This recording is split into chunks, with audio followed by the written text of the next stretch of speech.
이렇게까지 마약 의혹 사건들, 유명 연예인들의 마약 의혹 사건이 끊이지 않는 이유에 대해서는 어떻게 보고 계세요?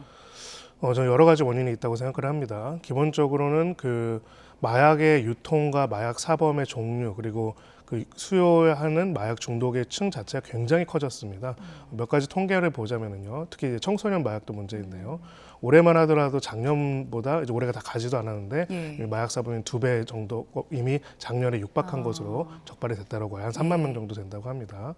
그렇게 하고 또 하수 처리장 등에서 검사한 내용에 따랐을 때 마약 투약 실제적인 예정들은 훨씬 더 많다라는 얘기도 있습니다. 최근에는 30만 명이 한 번에 투약할 수 있는 것을 유통하던 조직들이 체포되기도 했죠. 결국은 마약의 유통, 마약의 가격, 이 모든 것들이 굉장히 마약 가격이 굉장히 떨어지면서 유통이 굉장히 활발하게 이루어지고 마약에 중독할 수 있는 사람들의 범위가 굉장히 넓어진 부분들이 있고요. 근데 여기에 대해서 유명인들까지 관여된 부분들을 늘 생각해 보면은 결국은 마약 자체에 대한 경각심도 굉장히 낮아진 것 같습니다. 그리고 기본적으로는 중독 그리고 취함에 있어가지고 굉장히 관대한 사회거든요. 근데 이제 마약의 가격도 떨어지고 유통도 범람하고 특히나 이제 일부 해외 같은 경우에는 마약이 합법화되거나 이 부분에 대해 가지고 굉장히 관대하게 하는 것들이 있다 보니까 이런 것들과의 교류를 통해 가지고 이 부분에 대해 가지고 더 경각심이 떨어진 부분도 마찬가지로 존재하지 않나 싶습니다.